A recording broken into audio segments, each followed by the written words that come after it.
Today's video is the last in our three-part lesson, Introductory to Woodworking. And in it, we're going to venture into the world of making the componentry of woodworking joinery using the same exact tools we've used so far, plus a few newbies. We'll also discuss measurement, some tips, techniques, its history, how it's developed, and how we're using measurement today. Now, if you think back, in our first video, we talked about the strengths and weaknesses of wood and how we use that to our advantage as woodworkers. We also introduced ourselves to sharpening as we tuned up the main tool we've been using so far, the simple woodworking chisel. In the second episode, we delved deep into the grain direction and its interaction with the cutting edge of our tools. In this one, we're going to expand upon those two features as we make the basic components of woodworking joints, a skill you will be using for your entire life as you venture down this woodworking road.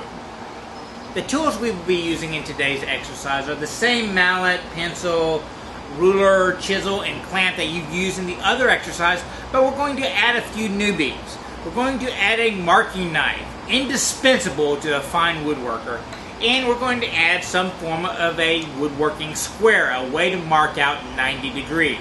You are also going to be using up a small 3x7 by 3/4 inch block of wood. Now, if the dimensions are not perfect, that's okay if you're using this as an exercise, but if you're actually going to submit this as a test, and we'll get to that later, you do need to get that perfect dimension, 3/4 by 3x7. Now let's step back to squares. All squares are not created equal, and getting a good quality square now is not a bad investment, because something like this will last you not only your lifetime, but several lifetimes past you. 200 years from now, somebody could still be using this tool to make woodworking joints all day long. Now the little selection of squares right here, from little shop-made ones that mark simple 90 degrees to longer 90 degrees. You can buy the construction speed squares. They sell these in plastic and metal. I prefer the plastic ones, and I'll explain why to you in a second. You can buy higher end furniture making squares. You can get little 4-inch double squares. They are square on both sides. Or they come in 4 6 inches, and sometimes you can get them in what they call combination squares. This is a nice stare. This is a good investment, and here's why. Not all squares mark 90 degrees, and that's where you can get into trouble. Here's a good way to test it out. Grab a board. You got one nice straight edge on it.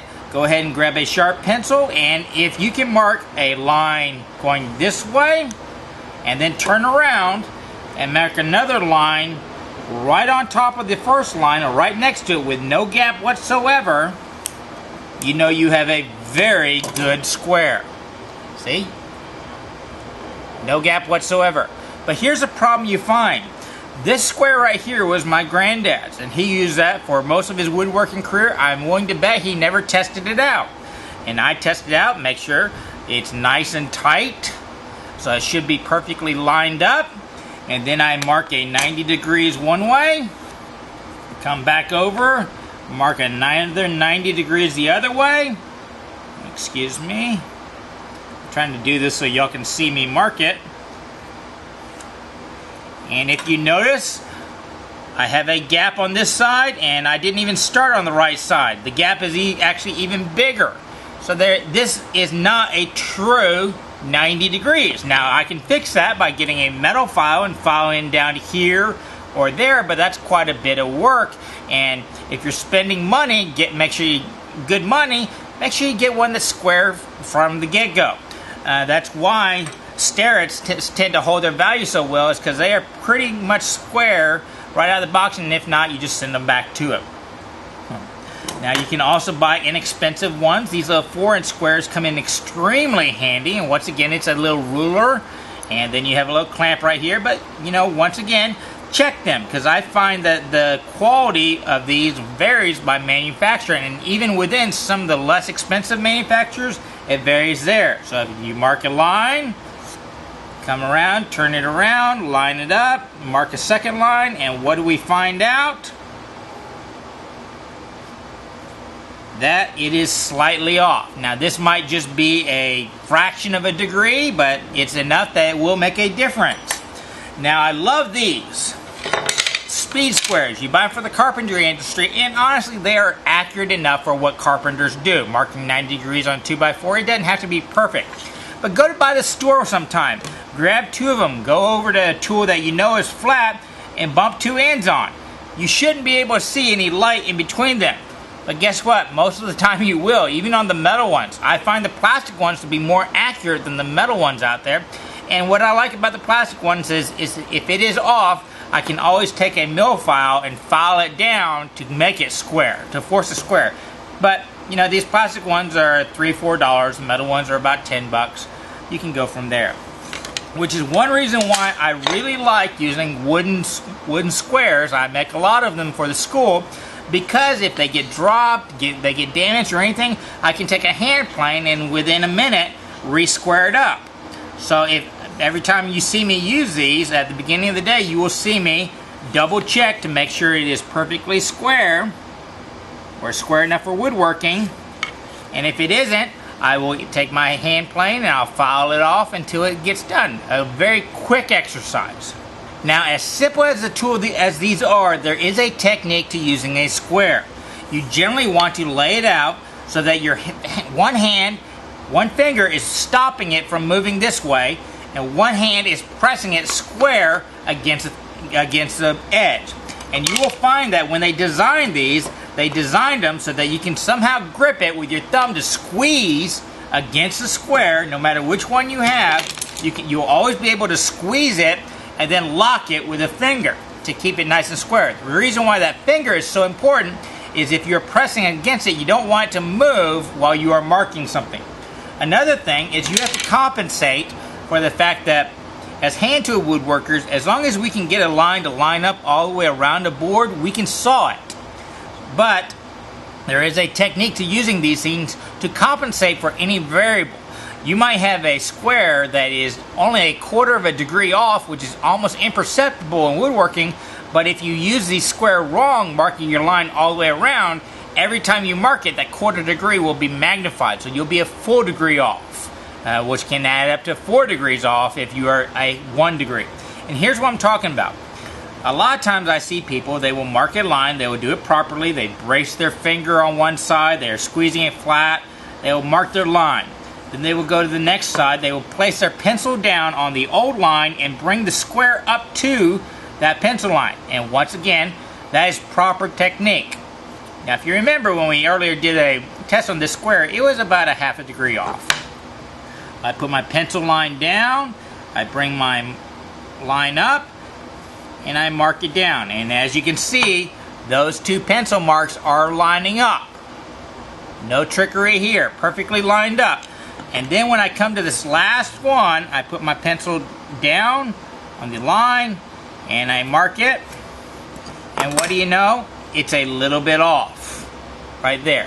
And that is off about a saw curve. So there's no way I could cut this line perfectly accurate and not have a gap on there. Now, let's try something else, and I'm going to exaggerate this to show you proper technique. I've got me an angle gauge, and I'm going to make it a perfect 90 degrees. We will all agree this is a perfect 90 degrees. So if I use a technique I did earlier, see, it's all perfect 90 degrees. Yeah. If I use that technique I did earlier, it will be so far off as to be completely, obviously, unusable.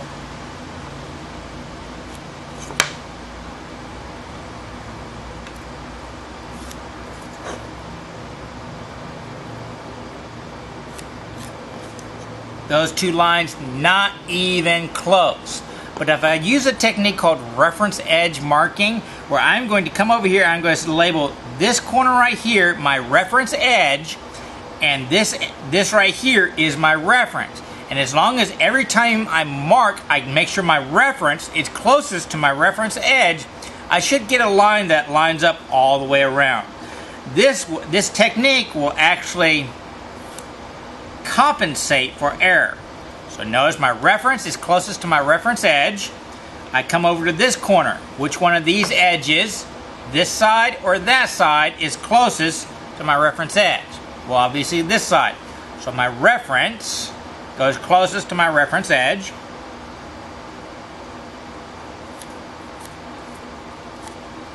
Now come back to here. Which one of these corners is closest to my reference edge? Obviously it's this one. So I flip my square so that the reference is closest to the reference edge and mark my line. And now I have a line on this side and a line on that side, but only one of them is closest to this reference corner, and that's this one. So my reference goes closest to my reference edge, and there we go.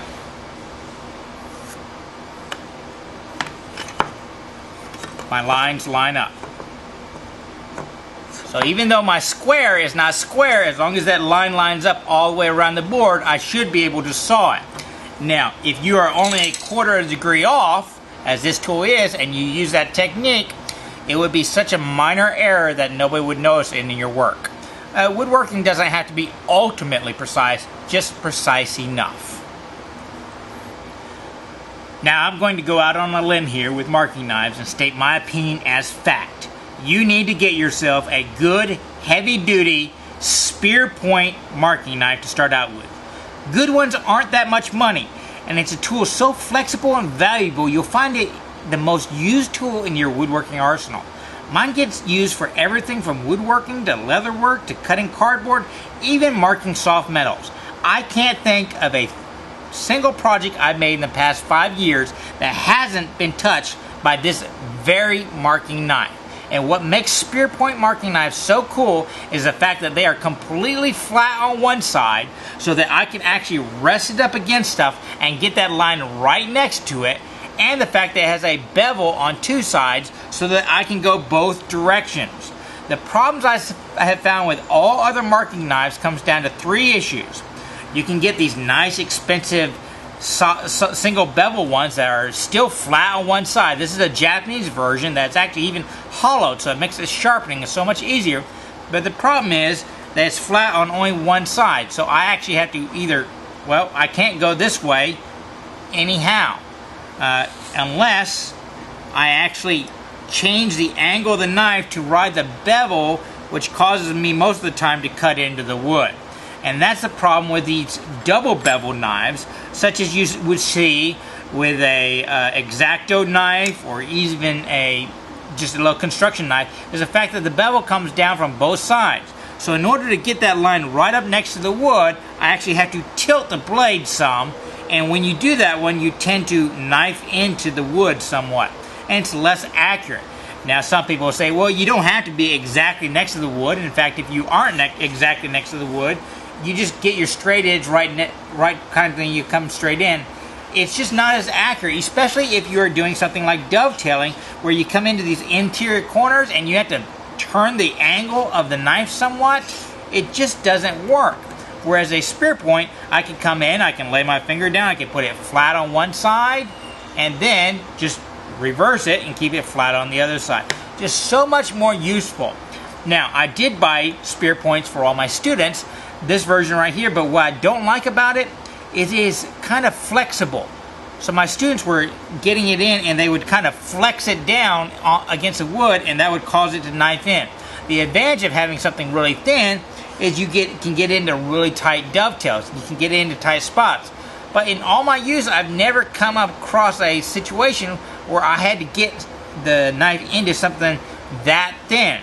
Whereas having something bulky, something with weight in it, I can whittle with this thing, I can put pressure on it. It's just much more flexible and usable. So spend your money, they aren't that much, and get you a good quality, heavy duty spear point knife, marking knife. Now, like any tool in your woodworking arsenal that you're going to be using for your lifetime, you need to learn how to resharpen your tools. And a sharp marking knife is no exception. But the thing is, you don't want your marking knife as sharp as your chisels. 1000 grit sharpening system might be a little bit too sharp. You want it slightly dull. It actually does make a better line.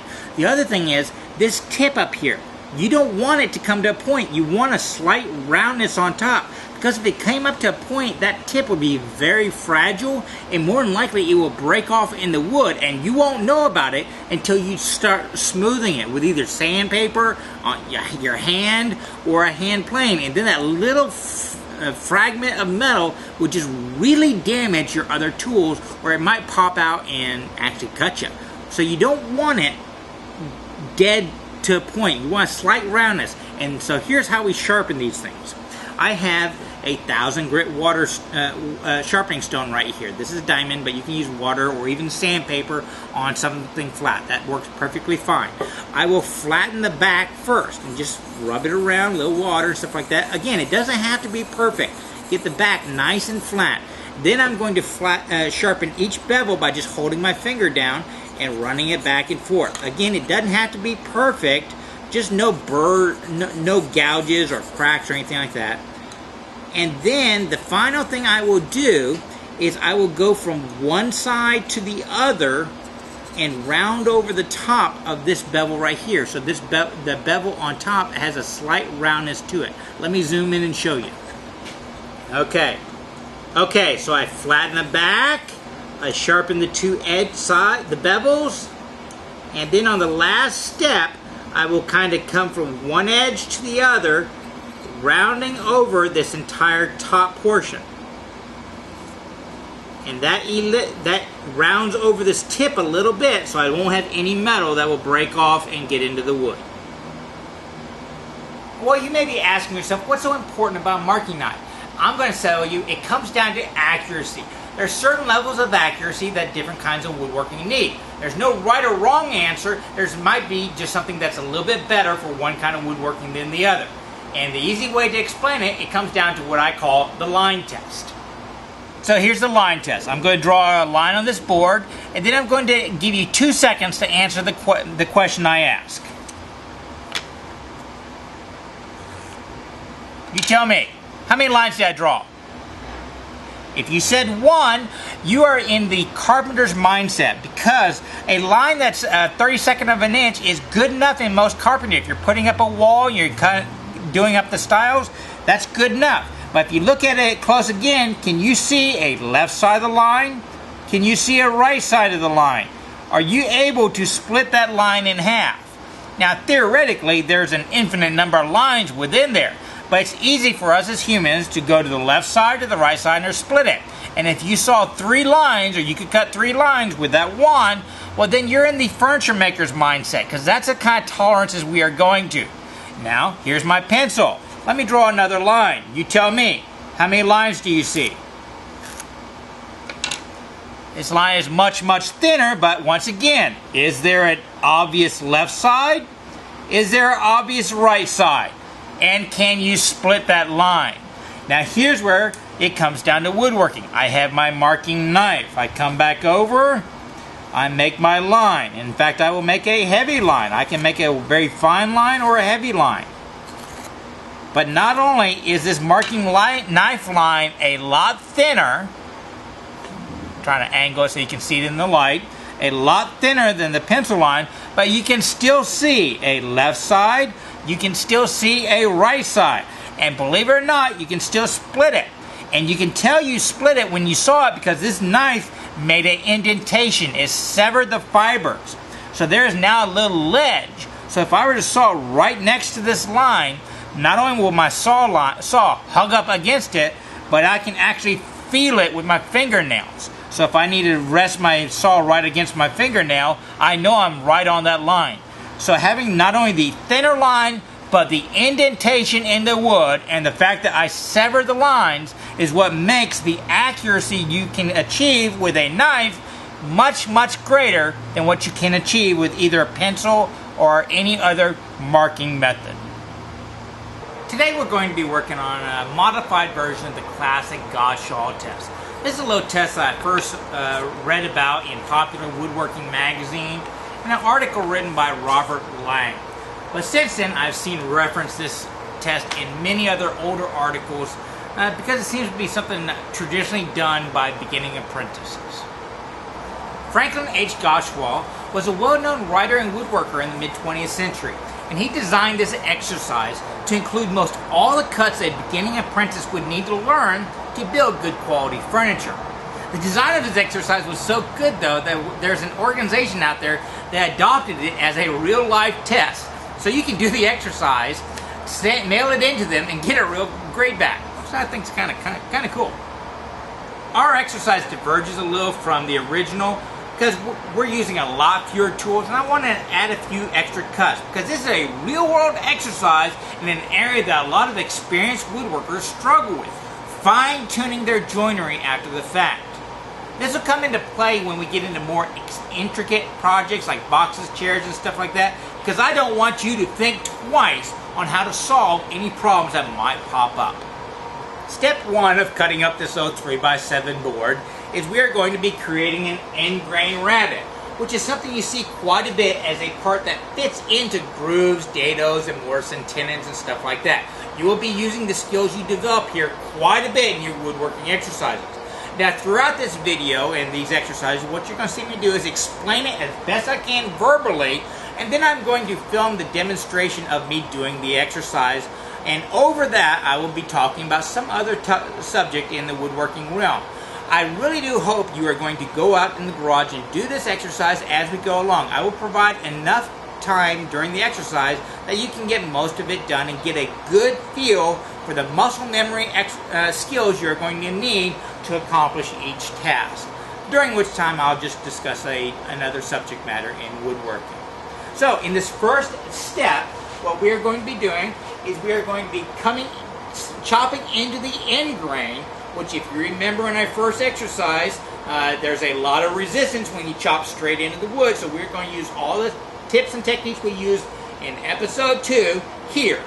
Now, what you're going to see me do is create something called a knife wall using my marking knife. I'm going to sever the fibers going across the grain, and then I'm going to take my chisel and create a little V-notch, and that will give me a shoulder to register my chisel against so that I can come down and cut a very straight line. But I'm not going to do most of the chopping in that mark. I'm going to come in a little bit to get rid of most of the waste.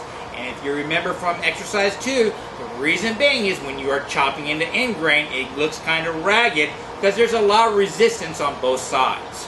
Well, after I get most of the waste done, the very last thing I will do is come back to that V-notch, that knife wall, that shoulder that I created, and chop straight down, and because there will be less resistance of air next to it, it will give us a nice clean cut.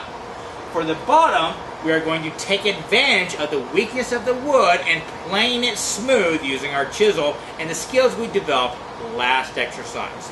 We are trying to come up 1/4 inch all the way across, and you're going to see me use a carpentry trick to get that very even 1/4 inch all the way down, and then I'm going to use a square to make the knife marks go both going across the grain and up and down. So, let's get busy, and you can watch along as I do this first part of the exercise. So to make this rabbet, we want to come in 5/8 of an inch in, and we want to stop at 1/4 of an inch, which is basically 1/3 to 3/4 of an inch. So the first thing I'm going to do is I'm going to take my marking knife, I'm going to come in 5/8 of an inch, and I'm going to make a little nick on the end. Now I've already tested this square out, so I know that it is square. So I'm going to simply drop my knife in that nick and come back in and come all the way across, making a light cut. Whenever you're using a knife, you generally want to make about 3 strokes. The first one just severs the fibers. The second one makes it a little bit deeper, and the third one can get deeper still. The reason why we want to do at least 3, if not more, if you want to go really deep, is because our knife is not an equilateral triangle. There is more pressure on one side, so that first cut prevents it from coming out at an angle. Now, if you see, I now have a little severed fibers that catches my fingernail. I am then going to take my square and mark myself going straight down the sides to give my reference for my chopping. Now I'm going to stop at about 2/3 of the way down. I'm not sure if that's an exact 1/4 inch yet, but I will come back to that later on.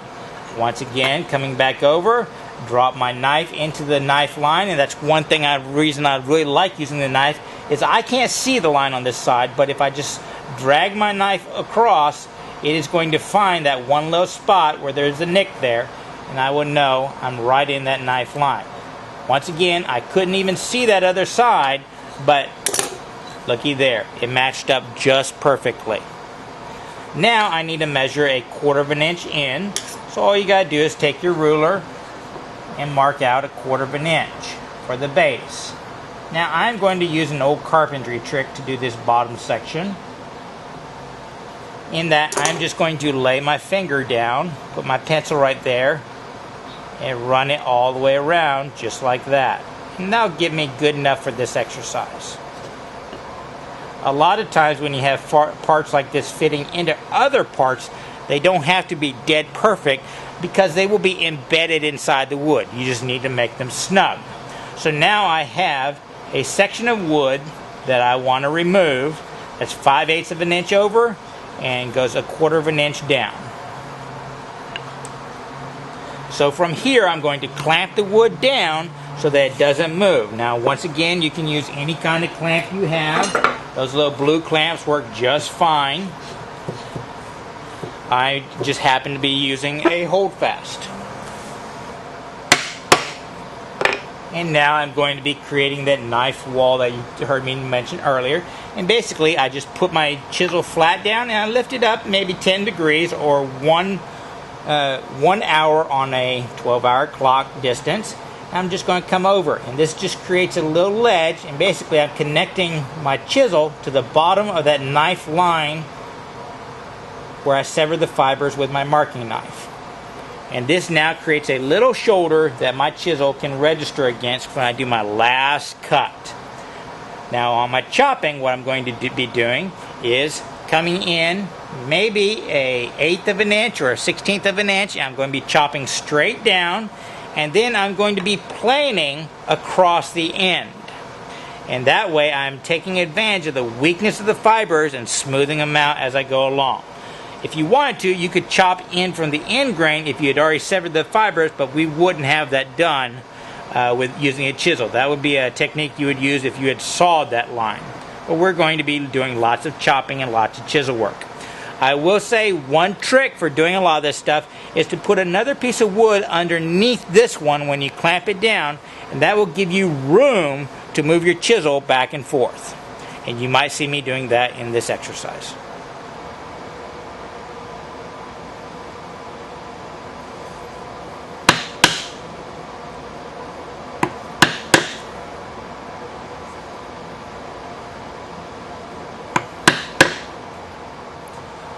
We're going to be doing a lot of precise measurement and layout in this project. So while we're working on this exercise, I'd like to discuss measurement. All measurement is arbitrary. Somebody or some group decided, this is the standard. Now let's divide and multiply it out. And that becomes measurement. The key to making this arbitrary measurement useful is consistency. Jim Tolpin, who wrote By Hand and Eye, has a wonderful stop animation video on his YouTube channel which shows this beautifully. He actually just makes up a unit of measurement for his project shown, but because he uses that unit throughout, the project works. And that is how most people have used measurement throughout history. It's only recently in human history where a universal consistency has become important, where one person could be talking about grams, meters, liters, hertz, or whatnot, and be exactly understood by another one anywhere in the world, because that unit was consistent all over. The other thing about measurement is how we divide it up. Throughout history, people have divided stuff up via ratios. Half of this, 1/4 of that, twice this, 10 times of that. Or with arithmetic and some form of decimals. Each of these methods of division has their place, but they'll only work if you have a consistent unit as reference.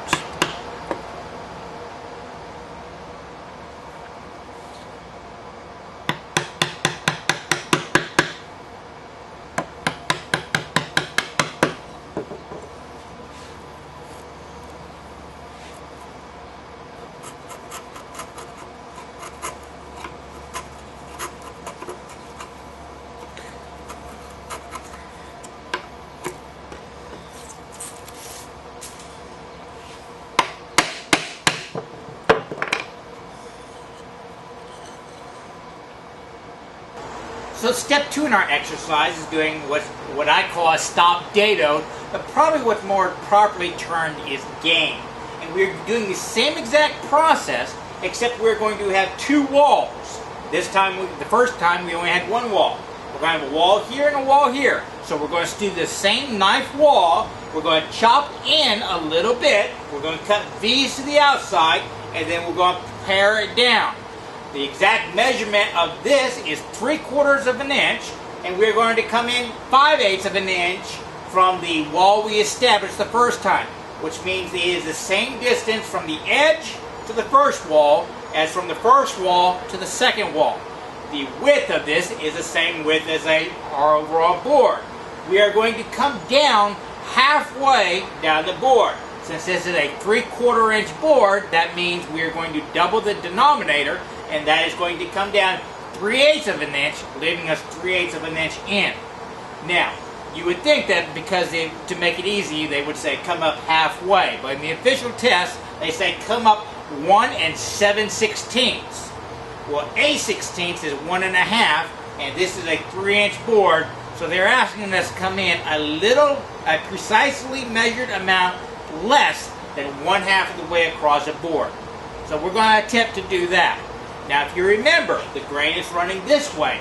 What happens when we chop straight across going with the grain? If you remember in part 1, boom, it's split apart. So the last thing we want to do is make this with the grain chopping. So we're going to try and get as much of the chopping on the walls done first. We're going to pare it up, and then we're going to clean up both the ends and the 2 sides. So here we go. Once again, I'm going to set my ruler up to 5/8 of an inch, which is 1/8 of an inch past half. I'm going to come in, and I'm going to make my nick with my knife. Boom. There we go. I'm then going to add 3/4 of an inch to that amount. 1, 2, 3/4 of an inch. Or you can just come in 3/4 of an inch.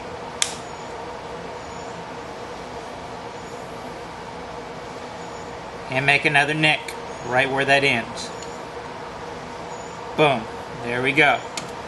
I can then give myself a little bit of room and mark my lines straight across.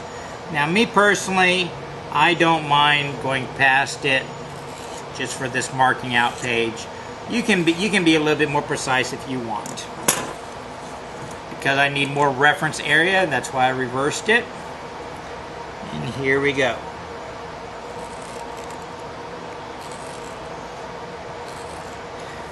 Now, measure out 1 7/8 of an inch. So 1 7/8.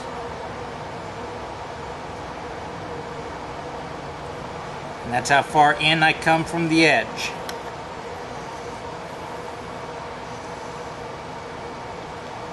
Mark my line straight across. Now, just so y'all can see it, I messed my pencil.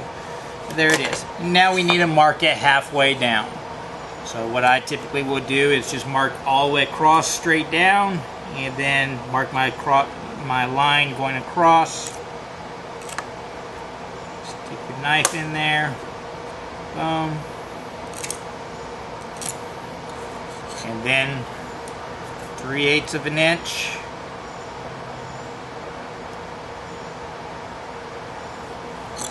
Come all the way across. And there's my baseline. So next up, it's a matter of creating my V-notches, chopping in, paring out, and then finishing up with nice clean lines under my last cut. To make it easier for y'all to see, I'm going to pencil in my lines.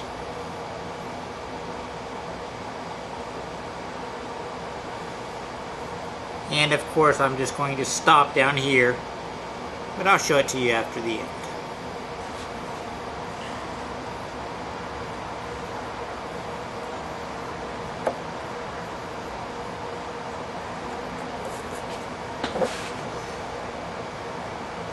Remember to use both hands. Get used to swapping between your hands.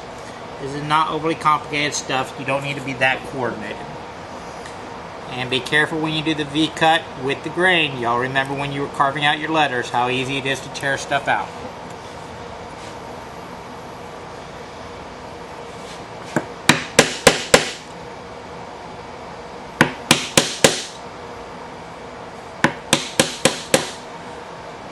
The metric system is the most commonly used measuring system the world over right now.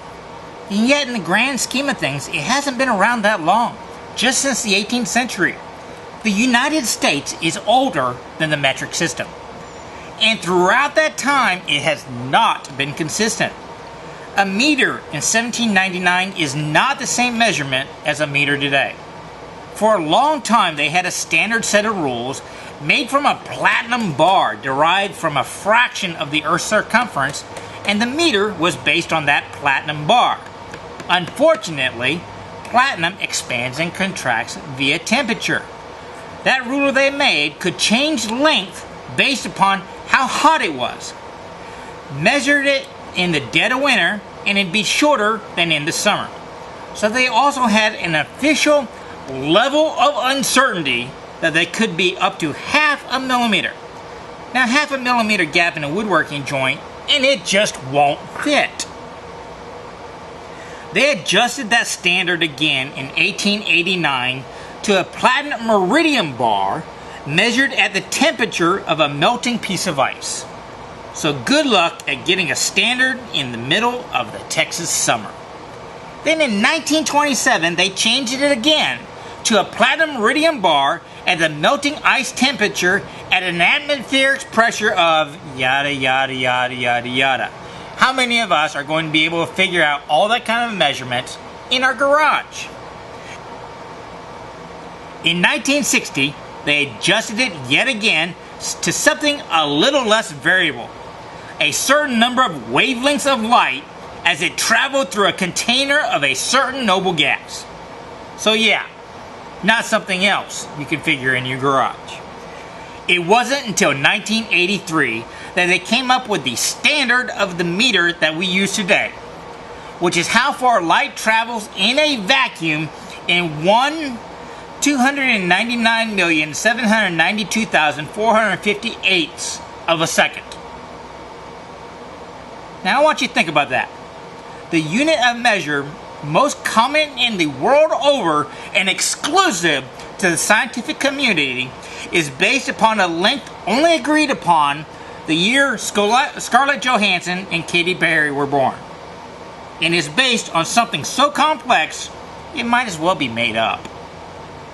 But the key thing is, even though it's been different throughout history, everyone using the measurement at that particular time all agreed upon it, so that there was some measure of consistency.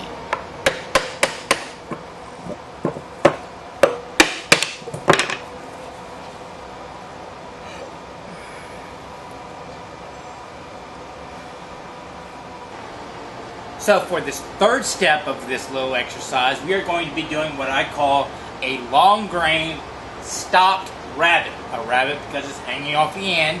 A long grain because most of our work is going to be going with the grain this time. And then it's going to be stopped because it stops in the middle of the board, just like this was a stopped dado. Now, we have to take into consideration a few things this time. Since we are going with the grain, now we have to consider which way the grain is going. If you are doing a planing cut with your chisel and the grain is coming up or down, you have to take that into consideration. If it is coming up and you can plane into it, you can just plane straight in up from the end. But if it's coming the other way, where you would be lifting the fibers, you're going to have to come in from the side in order to get a somewhat smooth bottom with very little tear out. Also the fact that same thing along the side. Once you pare down that side, if you're chopping it straight down like we did here, if the grain is moving one direction, that will determine whether you want to start chopping on this side or that side.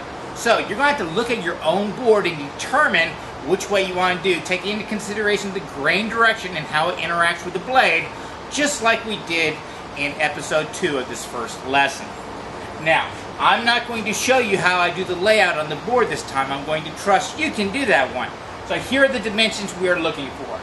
Once again, we are going to be coming out 5/8 of an inch, just like we've done on this one and that one.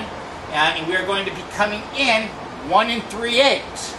But we are going to be coming down exactly half the thickness of this 3/4 inch board. So I'm going to let you determine that number.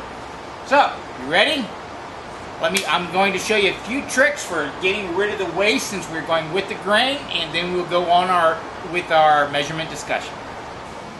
So I've marked out what I'm going to be cutting off, and here are a few tricks when you're doing this kind of cut. If you look at my board, the grain is kind of running up like this. So I cannot come in and plane it going this way because I would be getting some tear out. So when I plane the bottom, I'm actually going to have to come in that angle on this way and probably going out that direction at an angle to get it nice and smooth. But clearing out this waste is dangerous if I were doing that one because it is splitting the grain and I don't want to do that one. So I'm going to use a chopping technique that you use a lot in Morrison Tin Joinery. I'm going to first establish a little baseline for me to stop, and then I'm going to turn my chisel so that the bevel faces the direction I want to go. And then as I chop down, the escape path of the wood is going to come out this way, and I just need to be careful to stop chopping well clear of my baseline. Now each one of these pencil marks is a knife line that I just darkened in so you can see. The first thing I'm going to do is create me a little V-notch at the end and be very careful of not splitting out up here.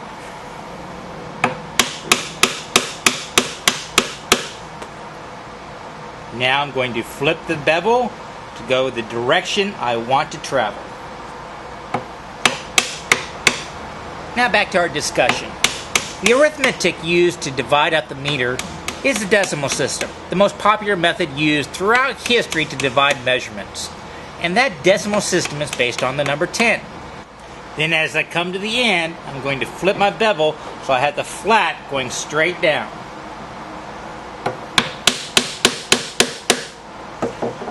And then it's a matter of clearing out the waste. The generally believed reason so many measuring systems use 10 as their basis is because humans have 10 fingers. Well, most of us have 10. Officially, this is referred to as base 10 in mathematics. So imagine if velociraptors had developed into the dominant species on the planet. Do you think their metric system would have been base 6 because they had 3 fingers on each hand? No matter. Base 6, base 12, or base 10, the principle for dividing things up is based upon moving the decimal point. For example, if you move the decimal point to the left of a meter, you get a decimeter, again a centimeter, and again a millimeter. Move it to the right, and you get deca, hecto, and kilometers. So in one way or another, all metric measurements are based upon 10 and its decimal point.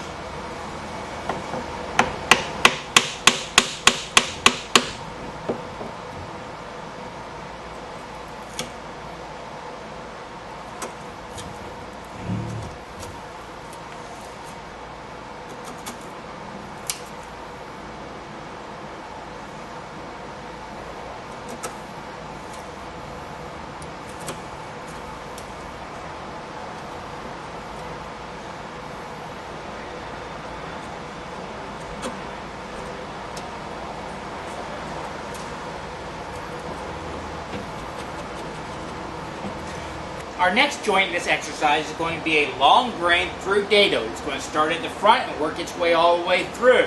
So that means in order to do this properly, we are going to have to mark out the board perfectly from one side to the other so that our knife cuts will line up. Now, when we lay this out, I'm going to show you a few tricks that I use all the time because, frankly, as much as we're talking about measurements, I don't like to measure.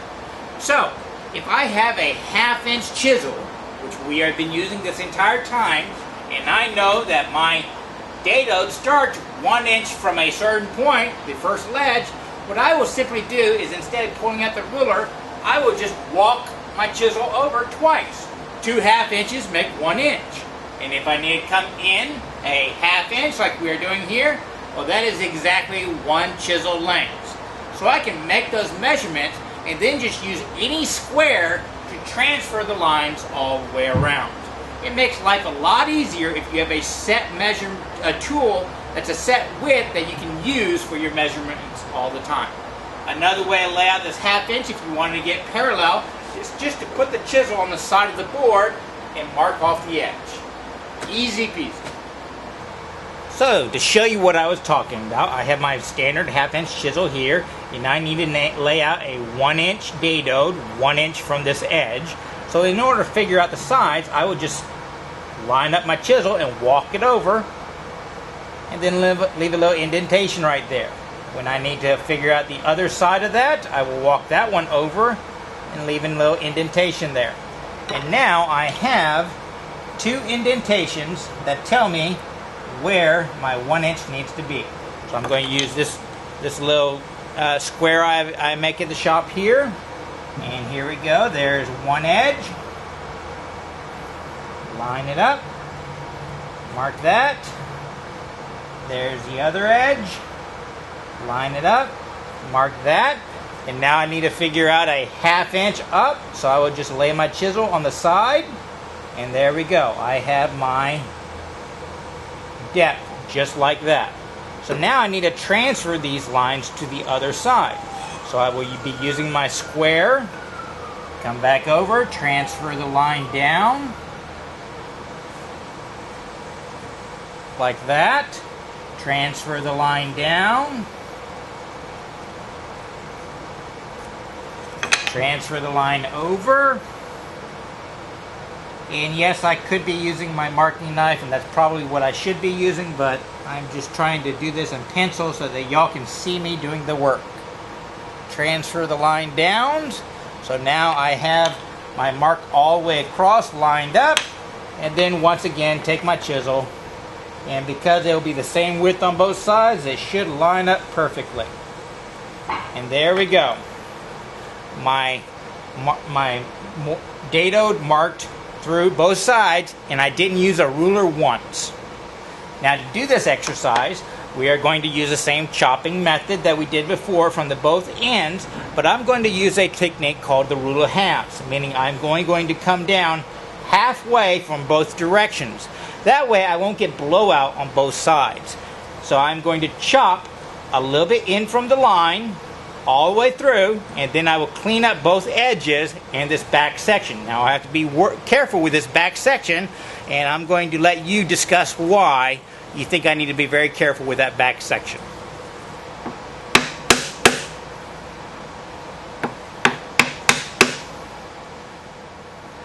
Now, the generally accepted measuring system in the United States is the imperial system, though most of our scientific community uses metric. You find this kind of dual system all over the world. For example, in Britain, they are officially a metric nation, but most people use pounds, feet, and such for daily life. What's somewhat unique about the imperial system is they use fractions to divide things up. A half, a quarter, an eighth, etc., etc., etc.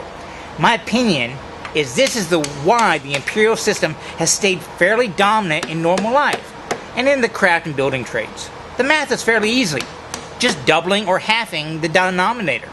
So it takes less calculations for our measly mathematically processing brains. This also makes it work better for how we typically design human scale stuff like furniture or homes, and when we cook, because we have always tended to design by ratios, as explained by that video by Mr. Tolkien mentioned above. Think about it. Even the most uneducated person from the Middle Ages could generally count. And the idea of half or twice is fairly easy to grasp. So even a 7-year-old apprentice could understand his master when he told him to set the dividers to a foot and make a tabletop that's 3 steps across and 5 steps down, or a 3-to-5 ratio.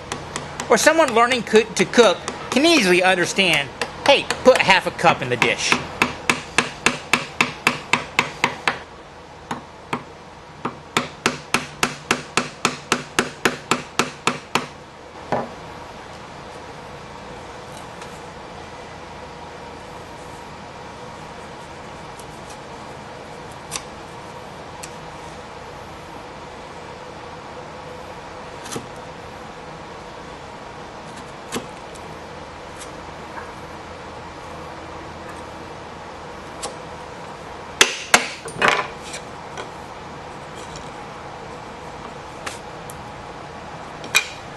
Now our fifth step in this exercise is we are going to do the same exact thing, a 1/2 inch by 1 inch dado, except this time we're going to be doing it in the end grain. So we're going to position it in the dead center of our board. So if you have a 1 inch dado and you have a 3 inch board, that's going to leave you with 1 inch here and 1 inch here. I'm going to let you decide how you want to lay this out. Okay, you can use your rulers, or you can just use your chisel and walk it off. I'll give you a hint though, the way I do it. Somehow I would find the center of this board, and I would walk my chisel one direction, then I would walk it the other direction, and then I would walk it out. That's my preferred way because I don't have to do this much math. Okay, when I chop things, I generally like to chop so that I can keep the chisel perpendicular to me, because I find it much easier to determine if something's straight up and down if I can look at it from the side. It's very easy for me to tell the tilt. It is very hard for me to tell if I'm straight up and down if I'm looking straight at the blade this way, because I can't really tell this direction. I can only tell side to side. So when I'm doing a lot of chopping, I will position the work so that most of my chopping can be done so I'm looking at the side of my chisel so I can determine if it is going straight up and down. Now, I've laid out mine, and I use a knife this time because I like the little indentations. And you saw last time when I used just a pencil, I was a little bit less accurate. This time I've got my indentation, so I should be a little bit more accurate in the cuts. Plus the fibers are severed, so it should look a little bit cleaner. What I'm going to do is I'm going to chop using that rule of halves. I'm going to go halfway down from each direction, right down the middle, staying away from my line. And the last thing I will do is I will chop the end, I will sever the fibers all the way over to the corner, and then I will come down on each side to clean it up.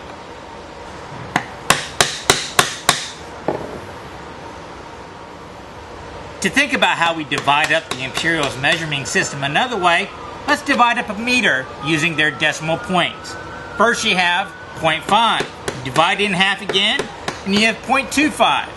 Once again, 0.125, and so on and so on. 0.0625, point yada yada yada. The problem is, once you start dividing 10, you end up with an odd number. So the math starts to get big fast. But the Imperial system, all you do is double the denominator, and it's always even. A half, and a quarter, an eighth, a 16th, 32nd, 64th. And this kind of division and multiplication just seems more natural. I mean, really, do we slice up pizzas in eighths or 0.125? Personally, I'll divide it in half, divide those in half, and then the other portions in half again, and I end up with my eighths. I am not going to take a protractor and a calculator to a 360-degree arc to get 0.125. This more naturalness is even true with complex stuff like electronics. Think about it. Even your gaming systems, which are based upon bytes, work in ratios and multiples. Those first games with blocky characters were all 8-bit systems. Then we progressed to 16-bit, 32-bit, and then came the Nintendo 64. Even computer memory works just like this. If you're old enough, you remember buying 128 megabits of RAM, which is twice 64. Then it went up to 512, and finally a gig, which is actually 1028 bytes. So my reasoning why the Imperial system is so widely used isn't that the actual measurements are better, but the math used to divide it is just more natural. Unfortunately, computers like the decimal system no matter what base it is. So I'm sure the metric system will continue its onslaught of measuring dominance for years to come. Damn you, Skynet! So for our second to last exercise, we are going to do a through mortise all the way through this board, which means we're going to have to make the layouts perfect on both sides, because we are going to be using the rule of halves, coming halfway in from each side so that we can get a good, nice, crisp entrance to our joint from both ends. The dimensions of it is going to be 3/4 of an inch wide and 1.5 inches long, which is a 2-to-1 ratio. You see quite a bit. We are going to do this 5/8 from the inches from the side and 1 1/2 inches from the side of the game. So it'll be a little bit of a challenge to measure it all out for you, but I have faith that you can do it. And then we are going to have to combine a lot of the chisel skills we practiced today. For example, we're going to have to use the same in-grain cutting techniques we use with the side dado, where we create that little diamond, cut it halfway, and just let the middle fall out for cutting this out. But we're not going to be able to go to the very edge like we did here, just as we had to stay away from the edge on the end grain dado and plane back to it to get a nice crisp line. If you go all the way to the edge, there's a chance you'll get blowout and it'll look a little bit ragged. So let's try it out. Now, laying out these squares so they match up on both sides can be difficult if you don't think things through, because notice you don't have any lines on the side. And this is a common problem in furniture making when you're doing through dados, because you don't want to mark up everything and just have to plane off that layer date, but you want everything to line up. So here's a trick that I do a lot of times. I know that at the end of most of my projects, I'm going to have to break the edges of all my boards. It makes them more durable, and there you have a nicer touch. So I don't have any problem making a little nick on corners, because I know I'll be taking off at a later date. So whenever I'm using my squares to transfer this line all the way around to this side over here, what I will do is after I mark my line, I will make a little nick in this corner, and then I will transfer my marker to make a little nick in that corner, and that way I've transferred the distance over onto both sides, and then I can then transfer this line over, and in the end result, after I break all my edges, nobody will know the difference. So here we go. I got my waist that I'm going to be cutting out, and just like you doing this interior, the side dado, what I'm going to do is I'm going to chop in on the sides and come in and make a little V until I get about halfway down, and then I'm going to flip it and do the same thing from the other side. And hopefully this middle piece right here will just fall out, because once again, wood is very weak along the grain, and by using this 1/2 inch chisel on this 3/4 inch, that'll leave me 1/8 of an inch on each side, so if the cracks or something like that vary off, it won't be that big a deal. At which time I will come back in and I will come all the way back to the line, chopping all the way from line to line. That will sever the fibers all the way across on both sides and allow me to pare down each side, taking advantage of the weakness of the wood and also taking into account grain direction. So I will look down over on this side right here and see which way the grain is flowing to see which way I need to shave it through. So here we go.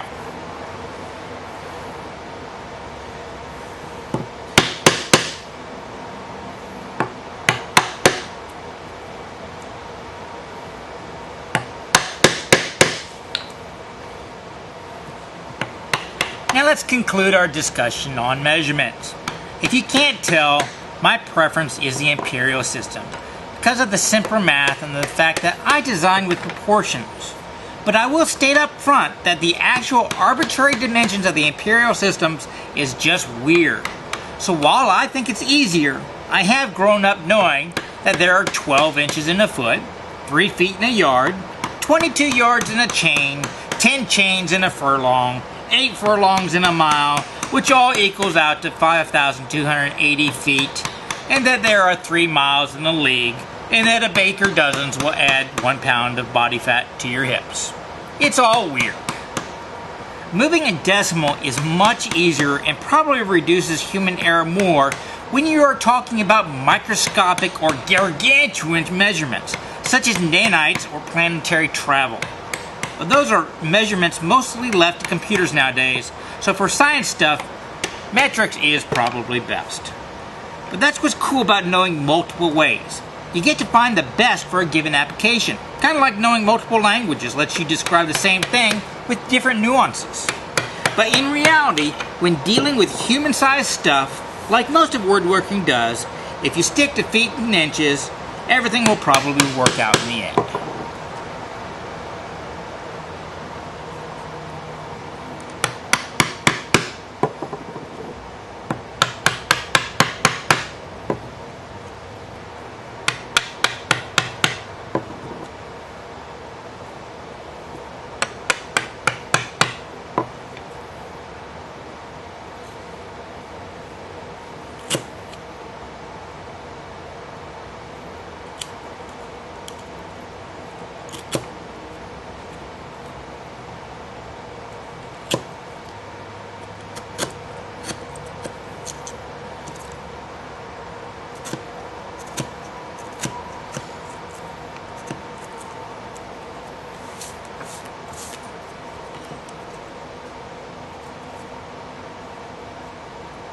Now the last things we're going to do in this little exercise is to add a little edge treatment. We're going to add a 45-degree bevel to one side of it, corner, and we're going to add a small radius to the other. Now, we haven't introduced dividers yet, but if you have a set of dividers, try and make this outside radius a 3/4 inch radius, which means you will come in from the corner point 3/4 of an inch, come in down 3/4 of an inch, come in over 3/4 of an inch, and that'll be the radius of your circle, so you can make the arc. On this side, I just want you to make a 45 degree, and if you understand an equilateral triangle, equal length legs will give you two 45 degrees in the corner. So basically, from the corner, come up 3/4 of an inch, come over 3/4 of an inch, connect the two lines, and there you go.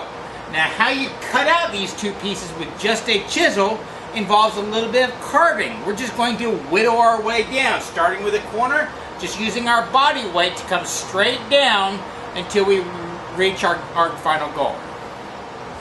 Okay, so I laid out two 45 degrees on my little board, and on one of them I just eyeballed a gentle arc. Since we haven't brought in dividers yet into this class, you can eyeball it. This is just an exercise. And what we're going to do is we're going to whittle back to that design, but we're going to focus on how our whittling goes, because we want to get nice parallel lines, and that'll tell us if we were going straight up and down. So what I tend to do, I like to put a piece of wood underneath it, but you can actually go into the bench, is I will hold my chisel with two hands. My top hand is just going to press down, and what I do is I will put my hand on top and I'll put my chest right on my hand and I'll just lean into it. And then my bottom hand, I put one finger behind and one finger in front to control the direction. And then I can just put my thumb on top of my chest and I'm going to lean down and it will shave its way down. Now I'm looking at this. If you can tell, I am thicker on bottom than I am on top, which means my chisel was paired out like this. It wasn't straight up and down. So on the next stroke, I will concentrate on going straight up. And there we go, a lot more even. So now I'm just going to work my way back. Just leaning on my chisel. To take a thinner shaving, it'll be a little easier until I get back to my line.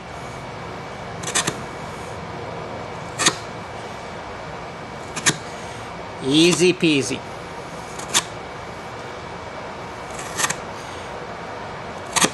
You're using your body weight to get this work done.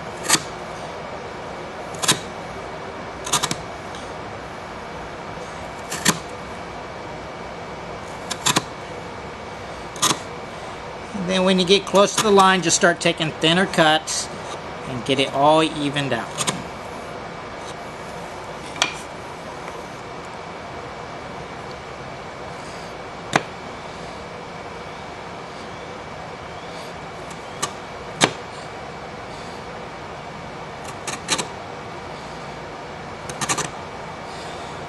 There we go. To do the circle, we do the same exact thing. I'm going to come back until I hit the circle, and then I'm going to create an octagon, and then I'm going to cut those bevels back even further. So just lean on it. Then I've hit my pencil line. So now I'm going to take these two corners till I hit the pencil line. And then I will hit each one of those little bevels a little bit and just work my way around until I like the shape. And once I get it close enough, I'll just take sandpaper to it and just smooth it out. That's how you can do bevels and outside curves fairly easily. Well, I hope you enjoyed this three-part introductory to woodworking lesson we had here at Worth the Effort. We really did cover quite a bit of material, even though we didn't use that many tools. I mean, seriously, we used a marking knife, a chisel, a pencil, ruler, a square, and a couple clamps, and that's about it.